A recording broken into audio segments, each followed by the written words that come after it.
Hello guys once again welcome back to my channel. അപ്പം ഇന്ന് നമ്മൾ നിൽക്കുന്ന തിരുപ്പൂർ സിറ്റിയുടെ മുന്നിലാട്ടോ. എങ്ങനെയാന്ന് വെച്ചാൽ നമ്മൾ ഗൂഡല്ലൂരിന് റിട്ടേൺ വരുന്ന വഴിക്ക് ഇവിടെ നിന്ന് കയറിയത്. മലപ്പുറം മഞ്ചേരി റൂട്ടിൽ പോകുന്ന ഒരുവിധം ആൾക്കാരൊക്കെ കണ്ടിട്ടുണ്ടാവും ഈ ഷോപ്പ്. അങ്ങനെ ഞങ്ങൾ ഈ ഷോപ്പിലൊന്ന് കയറാൻ പോവുകയാണ്. ആമിക്കുട്ടിക്ക് എന്തെങ്കിലും കിട്ടുമോ നോക്കട്ടെ കേട്ടോ. ഇവിടെ ഇങ്ങനെ വണ്ടി നിർത്തിയതിന് പിന്നിൽ വേറെ റീസണും കൂടി ഉണ്ട് കേട്ടോ. നമ്മൾ അത്രയും ദൂരം ഇങ്ങനെ ബൈക്കിലിരുന്ന് റണ്ണായി വരികയല്ലേ, അപ്പോൾ ഒന്ന് കയറിയിട്ട് ഒന്ന് റെസ്റ്റ് ആവാമെന്ന് വിചാരിച്ചു. അങ്ങനെ ആമിക്കുട്ടി തന്നെ അവൾക്കുള്ള ഡ്രസ്സൊക്കെ നോക്കുന്നുണ്ട്. നല്ല നല്ല പ്രിൻ്റുള്ള ഡ്രസ്സൊക്കെ പോയിട്ട് അമ്മേ ഇത് എങ്ങനെയുണ്ട് എന്നൊക്കെ ചോദിക്കുന്നുണ്ട്. പിന്നെ റോട്ടുമ്മ കൂടി വാഹനത്തിൻ്റെ കരകരാ ശബ്ദം ഉള്ളതുകൊണ്ടാണ് ഞാൻ ആ ശബ്ദമൊക്കെ ഒഴിവാക്കിയിട്ട് ഓവർ വോയിസ് ചെയ്യുന്നത്. ആൾക്ക് അവിടെയുള്ള ഒരുവിധം ഡ്രസ്സൊക്കെ ഇഷ്ടമായിട്ടുണ്ടായിരുന്നു. പക്ഷേ ഞാൻ പ്രിഫറൻസ് കൊടുത്തത് ഒരു നൈറ്റ് ഡ്രസ്സിനായിരുന്നു. സോ ഞങ്ങൾ നൈറ്റ് ഡ്രസ്സ് നോക്കാൻ തുടങ്ങി കേട്ടോ. അങ്ങനെ അവൾക്ക് വേണ്ടി ഞാനൊരു കോട്ട് സെറ്റ് പോലത്തെ ഒരു ഡ്രസ്സാണ് സെലക്ട് ചെയ്തത്. അവളാണെങ്കിൽ അവിടെ കയറി പാടത്തന്നെ ഒരു കൂളിംഗ് ഗ്ലാസ്സിന് വേണ്ടിയിട്ടാണ് നിൽക്കുന്നത്. കൂളിംഗ് ഗ്ലാസ് വേണമ്മ, കൂളിംഗ് ഗ്ലാസ്. സോ ഞങ്ങളൊരു കൂളിംഗ് ഗ്ലാസും കൂടി എടുത്തു കേട്ടോ ആമിക്ക്. അവളെ ഇങ്ങനെ കൂളിംഗ് ഗ്ലാസിൻ്റെ ഒരു ക്രേസ് ഉണ്ടാക്കി വെച്ചത് ഞാൻ തന്നെ കേട്ടോ. അവൾ എവിടെ പോകുമ്പോഴും ഞാൻ കൂളിംഗ് ഗ്ലാസ് അവൾക്ക് വേണ്ടിയിട്ട് വാങ്ങിക്കും. ഒരുപാട് റേറ്റിൻ്റെ ഇല്ല, 50 രൂപ 70 രൂപയുടെ റേറ്റിൻ്റെ സാധനമൊക്കെ കാണുമ്പോൾ എന്തായാലും വാങ്ങിക്കുമായിരുന്നു. അവളുടെ പഴയ വീഡിയോസൊക്കെ എടുത്ത് നോക്കിയാൽ തന്നെ അറിയാം, അതിനകത്ത് ഒരുപാട് കൂളിംഗ് ഗ്ലാസ് തന്നെ കാണുന്നുണ്ട് അവൾ ഇട്ടിട്ടുള്ളത്. അങ്ങനെ ഞങ്ങൾ കോട്ട് സെറ്റൊക്കെ അവൾക്ക് കാണിച്ചു കൊടുത്തു. ഇതൊരു നൈറ്റ് ഡ്രസ്സ് ആട്ടോ, ഇതെല്ലാം ഞങ്ങൾ എടുത്തിട്ടുള്ളത്. അപ്പോൾ അവൾ അതിനോട് ഓക്കെ ആയിരുന്നു. പക്ഷേ എനിക്ക് അതിൻ്റെ മെറ്റീരിയൽ അത്ര കണ്ട് ഇഷ്ടമായില്ല. പിന്നെ പറഞ്ഞ പോലെ അതിനൊരു 170 അങ്ങനെ എന്തോ റേറ്റാണ് അവർ പറഞ്ഞത്.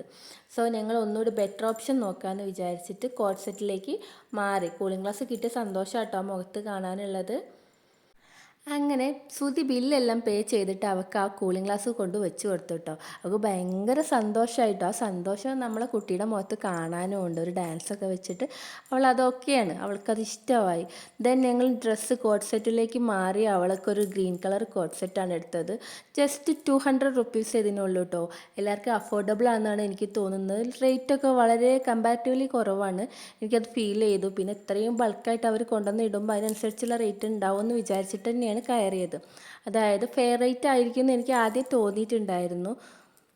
പിന്നെ മെറ്റീരിയൽ ആണെങ്കിലും നല്ല മെറ്റീരിയൽ ആയിരുന്നു കേട്ടോ, എനിക്ക് ഇഷ്ടമായി. പിന്നെ എനിക്കൊരു ടീഷർട്ട് എടുക്കാൻ വേണ്ടിയിട്ട് അവളടുത്ത് പറഞ്ഞപ്പോൾ അവൾ പോയി ഒളിച്ച് നിൽക്കുകയാണ്. എനിക്ക് വേണ്ടി സെലക്ട് ചെയ്ത് തരാൻ കുട്ടിക്ക് ഒരു താല്പര്യമല്ലോ. സോ ഞാൻ അവളെ വാട്ടർ ബോട്ടിലൊക്കെ പിണങ്ങിയിട്ട് അവളെ കയ്യിൽ തന്നെ കൊടുത്തു, ഞാൻ പിടിക്കൂല എന്നൊക്കെ പറഞ്ഞിട്ട്. അപ്പോൾ ഒരു എന്താ പറയുക കൊഞ്ചലൊക്കെ ആയിട്ട് എൻ്റെ അടുത്തേക്ക് തന്നെ വന്നു. ദെൻ ഞങ്ങൾ പോയിട്ട് എനിക്കൊരു ടീഷർട്ട് നോക്കുകയാണ് കേട്ടോ. ഓൾറെഡി ഞാൻ പറഞ്ഞല്ലോ, ഞാൻ ഇങ്ങനെ ബൈക്കിൽ നിന്നൊന്ന് ഇറങ്ങിയിട്ട് ഒന്ന് റിലാക്സ് ആവാൻ വേണ്ടിയിട്ട് കയറിയതാണ്. അപ്പോൾ പിന്നെ അധികം തിരഞ്ഞൊന്നും നിൽക്കാൻ നിന്നില്ല. ആ ഫ്രണ്ടിൽ തന്നെ കാണുന്ന ഗ്രീൻ കളർ സെൽഫ് എന്നുള്ളതാണ് ഞാൻ എടുത്തത്. പിന്നെ ജസ്റ്റ് ഒന്ന് ഇവിടെയൊക്കെ ഒന്ന് നോക്കി. ഏതായാലും കട കാണുമ്പോൾ പെൺകുട്ടികൾക്കൊക്കെ ഉണ്ടാകുന്ന ഒരു സംഭവം ഉണ്ടല്ലോ, ഒരുപാട് കളേഴ്സൊക്കെ കാണുമ്പോൾ അതുതന്നെയായിരുന്നു സംഭവം. എല്ലാം ഒന്ന് നോക്കി ഞാൻ. പിന്നെ എനിക്ക് അത്ര തന്നെ അതായത് നല്ലതെന്ന് തോന്നിയ ഒരു സംഭവം അവിടെ കണ്ടില്ല. അതുകൊണ്ട് തന്നെ ഞാൻ പിന്നെ വേറെ ഒന്നിലേക്ക് നോക്കിയില്ല. വേഗം ആ ഗ്രീൻ കളർ ഡ്രസ്സ് തന്നെ എടുത്ത് കയ്യിൽ പിടിച്ചു. പിന്നെ പോവാനുള്ള ഒരുക്കായിട്ടോ. ശ്രുതിക്കാണെങ്കിലും നേരം വൈകുന്നുണ്ടായിരുന്നു, ഇരുട്ടാവുന്നതിന് മുന്നേ വീട്ടിലെത്തണം എന്നൊക്കെ പറഞ്ഞപ്പോൾ ഞങ്ങൾ പിന്നെ വേഗം പോവാൻ നോക്കി. അപ്പോഴേക്കും ഇവിടെ മറ്റേ ആൾ വേഗം വേറെ ഡ്രസ്സൊക്കെ നോക്കാൻ തുടങ്ങിയിട്ടുണ്ട് കേട്ടോ. ഇതൊക്കെ അവളിങ്ങനെ നോക്കി നടക്കുന്ന വയ്യാലെ ഞാൻ നടക്കുവാണ്. അവളാണെങ്കിൽ ഓടി ഓടിയാണ് നോക്കുന്നത്. പിന്നെ ബഡ്ജറ്റ് ഫ്രണ്ട്ലി ആയിട്ടുള്ള ഷോപ്പിംഗ് ആണ് നിങ്ങൾ ഉദ്ദേശിക്കുന്നുണ്ടെങ്കിൽ ഒന്നും നോക്കണ്ട കേട്ടോ. മലപ്പുറം അടുത്തൊക്കെ ഉള്ള ആൾക്കാരാണെങ്കിൽ ഇങ്ങോട്ട് തന്നെ കയറിയായിരിക്കും നല്ലത്. ഇവിടെ ഒരുപാട് ഫാൻസി ഐറ്റംസ് ഒക്കെ ഉണ്ട്. ഒരുപാട് വലിയ ആൾക്കാർക്കും ചെറിയ ആൾക്കാർക്കും പിന്നെ വീട്ടിലേക്കുള്ള ചവിട്ടി അങ്ങനത്തെ കർട്ടൻ അങ്ങനത്തെ ഐറ്റംസും കാണാനുണ്ട്. സോ അടുത്ത് തന്നെയുള്ള ആൾക്കാർക്കാണെങ്കിൽ ഇതാണ് ഏറ്റവും ബെറ്റർ ഓപ്ഷൻ. പക്ഷേ എന്നെ പോലെ താന്നൂരിൽ നിന്നൊക്കെ വരാൻ ഭയങ്കര ബുദ്ധിമുട്ടാവും. നമ്മൾ ആ എണ്ണ അടിക്കുന്ന കാശുണ്ടെങ്കിൽ നമുക്ക് അവിടെ അടുത്ത് നിന്ന് പർച്ചേസ് ചെയ്യാൻ കഴിയും. സോ അമ്മി അടുത്ത കൂളിംഗ് ഗ്ലാസ് നോക്കാൻ തുടങ്ങിയിട്ടുണ്ട്. വിളിച്ചിട്ടൊന്നും കുട്ടി വരാൻ കൂട്ടാക്കുന്നില്ല. അപ്പോൾ ഇന്നത്തെ വീഡിയോ ഇത്രയേ ഉള്ളൂ. ഈ വീഡിയോ ഇഷ്ടമായിട്ടുണ്ടെങ്കിൽ കട്ടയ്ക്ക് കൂടുന്നുള്ളൂ. Bye bye.